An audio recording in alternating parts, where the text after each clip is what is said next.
I think we should talk about trauma responses and the kind of trauma responses that we don't really talk about very often. And when we're recovering from trauma, we find ourselves not really understanding exactly what's happening. And so what happens then is we begin to judge ourselves because we're not our normal self. And so here we are, we're doing all this work and we can't figure out why these other things are just feeling a little bit off or are happening, and we're not quite understanding why. I know that when I have initial conversations with people, with clients, it's always a bit of a aha moment for them when they tell me things that are happening or are not happening in their lives, and we take a look at it and I go, oh, did you know that was a trauma response? No, they didn't know. And so I want to talk about just a couple that we sort of aren't really aware of generally because we're not really talking about them very often, like with ADHD and how, just the different variations in what's happening in our lizard brain compared to our frontal lobe and all those things, how those are affecting our ability to focus. Now, here's what I recommend if this is something that's happening with you. Really just notice what is going on. So if you notice yourself having something that you're doing and then being easily sidetracked or easily having your focus switch, and it feels like you're kind of bouncing from one to the other. When that's happening, you are in a situation where you're being triggered. Your nervous system is being triggered. Pardon me.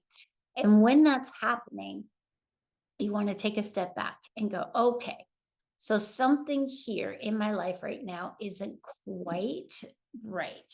Like, I need to listen to my nervous system. I need to continue building this friendship with my nervous system. And when I do that, I'm paying attention, right? Because that's what friends do, they pay attention. So, okay, so then you're paying attention to your nervous system that is in a heightened state right now, and it's causing you to switch focus a million times a minute, or that's how it feels, right? And so when that's happening, take a step back, do some breathing, and really just allow yourself the permission to pinpoint what it is that's not quite right. Right? Because sometimes when we take a step back and we do the breathing and we do the thought purge, we can go, oh, this area of my life isn't quite right now. And so then we have the clarity, right? So with truth comes clarity. But first, we want to give ourselves permission to see the truth, permission to understand that there is something that's not quite right. And we want to take a look, actually, with all trauma responses, not just ADHD, but I think for me, that's the one that I sort of notice first. When I notice my brain kind of flopping all over the place, then I know it's time for me to take a step back, go for a walk, do the breathing, do a thought purge, then take that thought purge and translate it into journaling, right? And just kind of take the steps that we take and that we've talked about here and that we're learning here. Take those steps to allow yourself to acknowledge that there is a truth that your nervous system is trying to point you toward, right? Because your nervous system is your friend. It is trying to tell you that something's not right. And then when it's happy, it tells you that things are good right now, right? So pay attention to it. It wants to help you, it's here to help you. And it wants to work at this life thing with you. So as you do that, take that moment to do all the things that work for you. So everyone's going to have a little bit of a different combination of what works for them when they're feeling that heightened state. So do your trigger first response if it's really heightened, right? And if you haven't done the course, go take the course. Do your thought purge.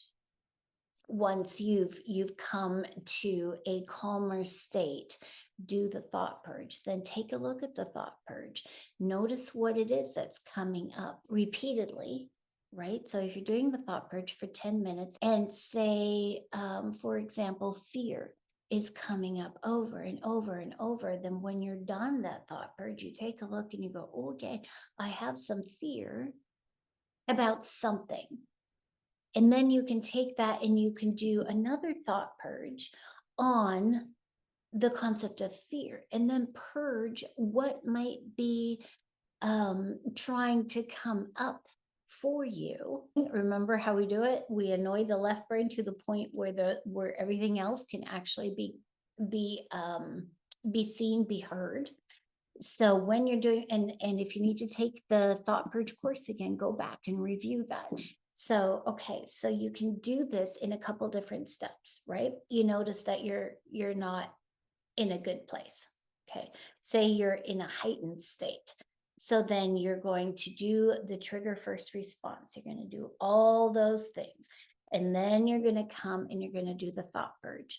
And then you're going to notice in your thought purge what is coming up most frequently. And then what you can do is you can take that and do another thought purge on that specific concept that came up repeatedly in your initial one, right? And so now we can really dive in.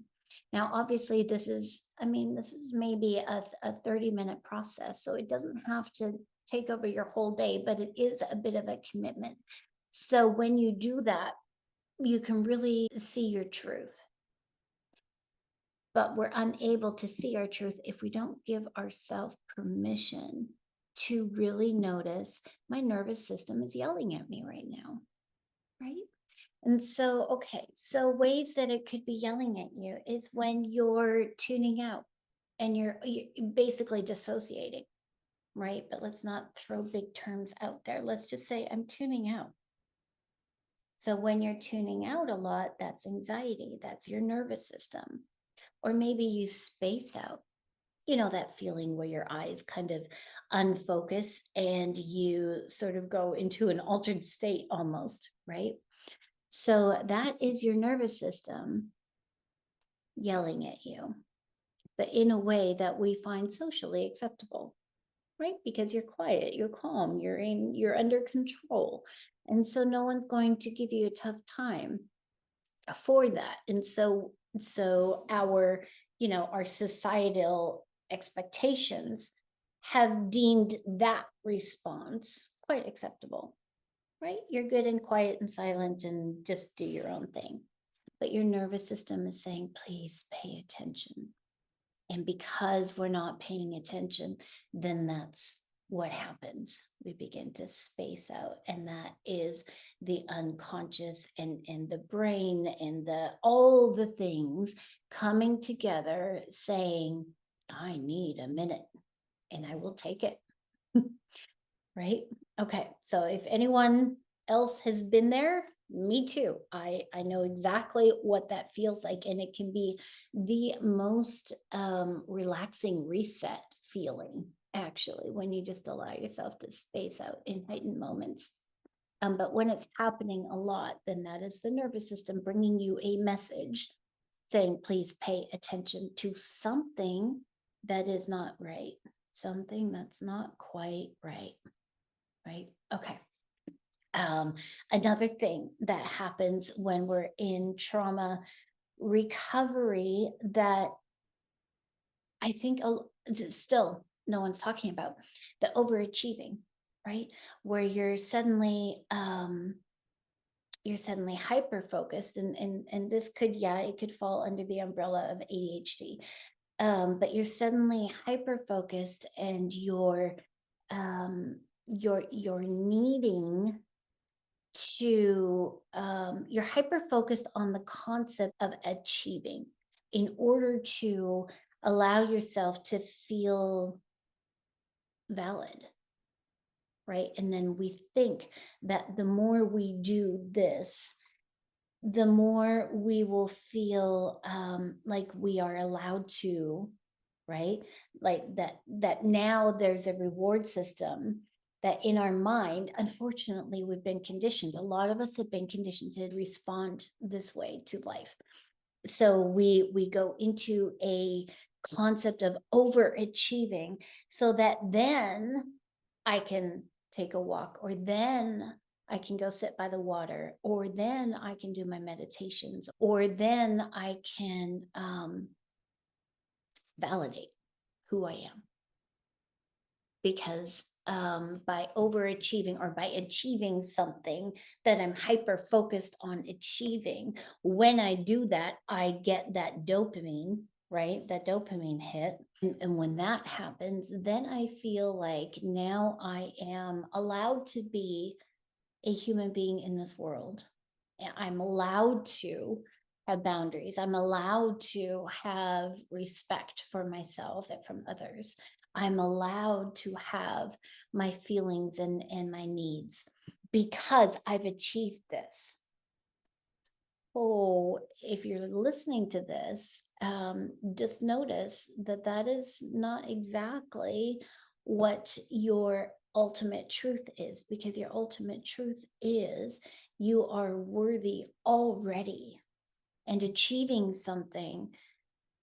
And I know this goes next level, but achieving something is good. It's healthy. It's it's significant, and it deserves to be celebrated. Even if that achievement is getting out of bed, it deserves to be celebrated, right? So every day we have a different level of achievements that we can do. But say you focused on something, you read, you did a workbook. Say you did the intuition workbook, right? And you focused on it and you got through it and you achieved it. It's complete, it's finished. And you actually, during that process, you took the time to really validate and really incorporate, and you did all the things that ideally you were asking yourself to do by entering into this exercise, right? And then you achieve it, and it's wonderful and it's complete. Now, at this point now, yes, we want to celebrate that, but that doesn't change your value of who you are. Getting a degree doesn't change the value of who you are. You were always you, and you were always worthy, and you were always important and significant, and you were always here to be you in your own unique way. And so for some reason, I'm just really feeling like today is the day we need to lean into this a little bit further. Okay, so trauma responses. I wrote a couple down just so that I wouldn't lose my train of thought. Okay, so the tuning out, right? The spacing out, the achieving, and feeling like if I can only achieve this, then I am worthy of XYZ, right? Where we actually here in the group, we really want to come at that from a different perspective. I am already significant and worthy, and have my own wisdom. And so because of that, I have things that I would like to do and would like to achieve, and then ultimately celebrate having achieved those or having done those, right? So we want to come at it from a different perspective, to just really remember your core value of who you are, why you are, right? Okay. Okay, a few others that we've already talked about: exhaustion, sleeplessness, and then tired at the wrong time. Those are trauma responses. Moodiness, going up and down. Those are trauma responses as well. And what I have noticed in my conversations with people before we begin to work together, they'll tell me all these things, and then they'll tell me the list of diagnoses that they've been given. A lot of those are bipolar. right? BPD. Oh, I've been diagnosed with BPD. I'm like, okay. So ask yourself this: if this is you and you've been diagnosed with something, ask a sequence of questions. That's actually the biggest question to ask. When did it start? Oh, it started after I was in a narcissist relationship, or after I was in an abusive relationship of whatever sort and whatever length. That's when this happened. Okay, so then the good news is we can have a diagnosis given to us, but without really understanding where it comes from. What happens then is a lot of people take that diagnosis and it becomes a part of their identity. Okay, so instead of allowing that to become your identity, let's go back to this initial concept, right?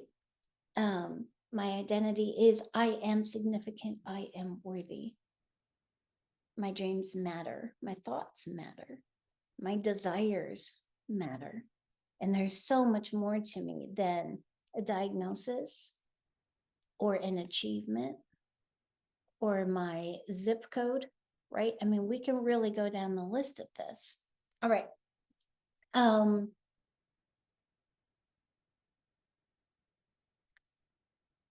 When you have been given a diagnosis that is post-trauma, the cool thing about that is it can be healed and reversed, right? You're not stuck with it.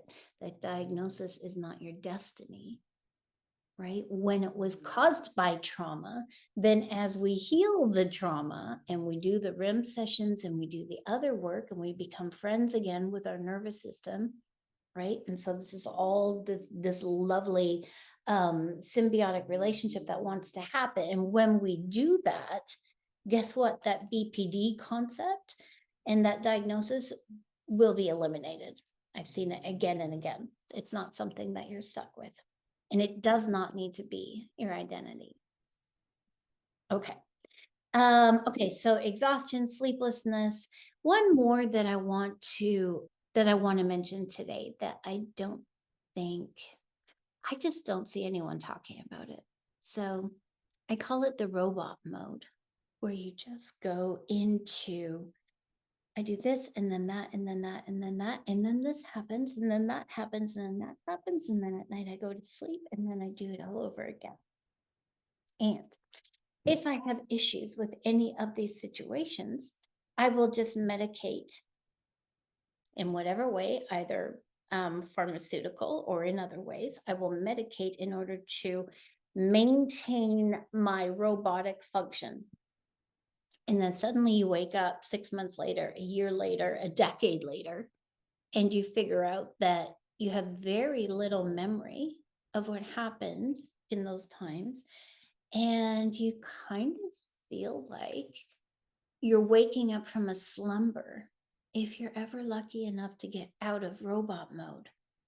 So take a step back and just notice, am I in robot mode? Am I doing this and then that and then that and then that? And then, oh, something's not working. So I'm going to take whatever it is, right? I'm going to medicate myself in order to continue this robot lifestyle. And I call it a robot because it has no allowances for nervous system relationship building. It has no allowance for nurturing and igniting your intuition and really leaning into that and listening. What it is basically your life is like it's on a what are those things called at the factory? An assembly line, right?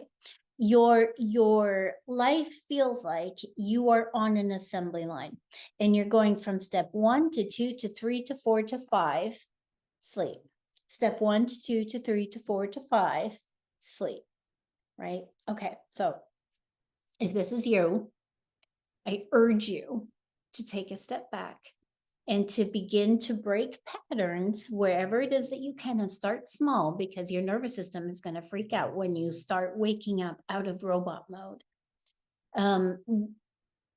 Yes, start small, just dip your toe, right? Remember that you have a comfort zone around you.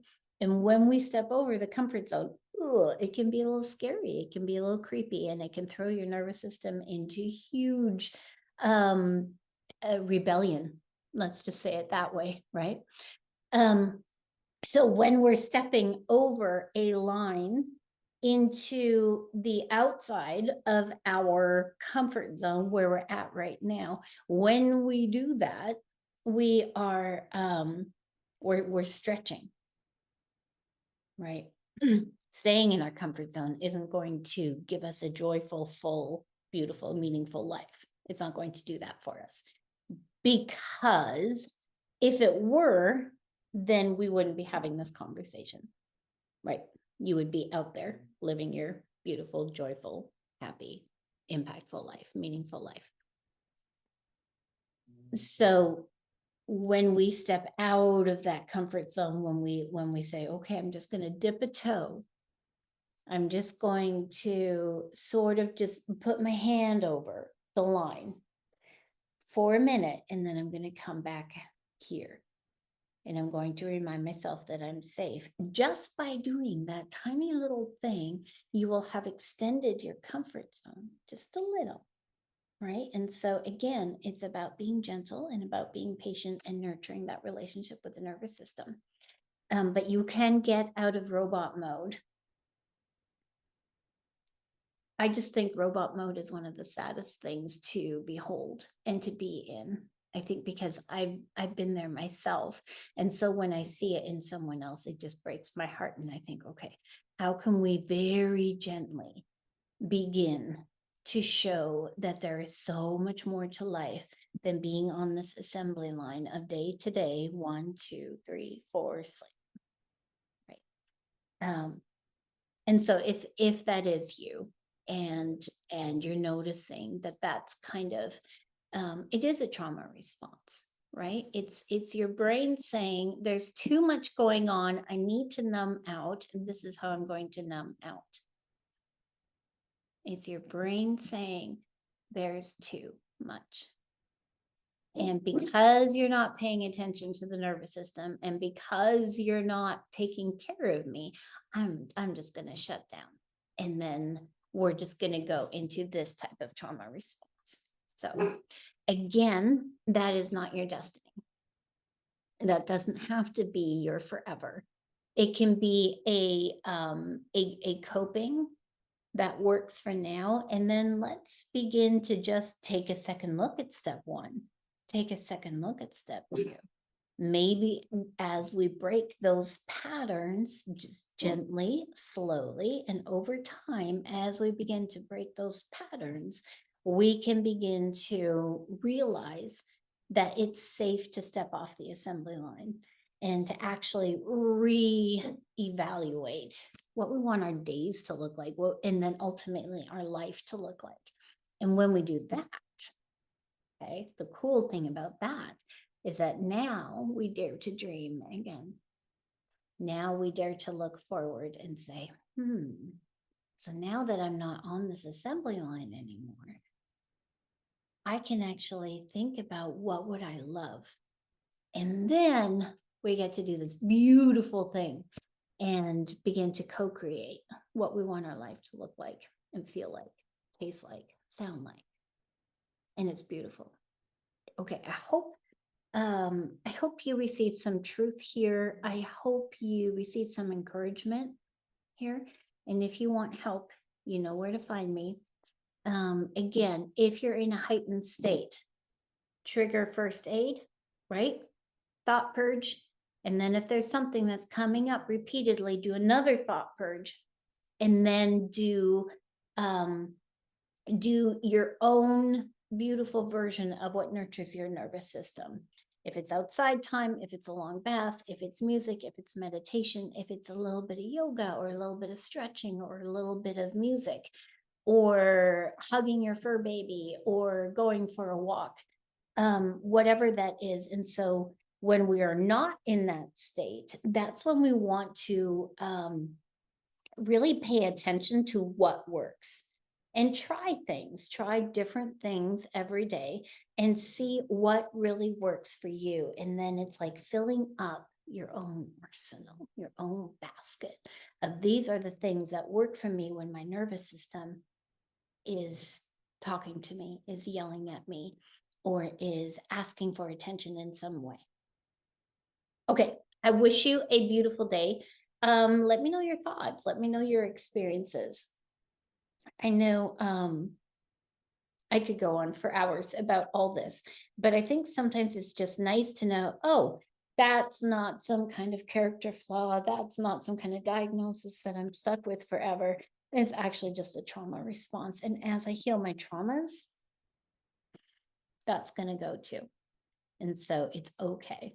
Just take a deep breath and just be okay with where you're at right now and begin to see little ways, little things that we can begin to implement. Okay. Yeah, I think that's it. Have a beautiful day. Bye.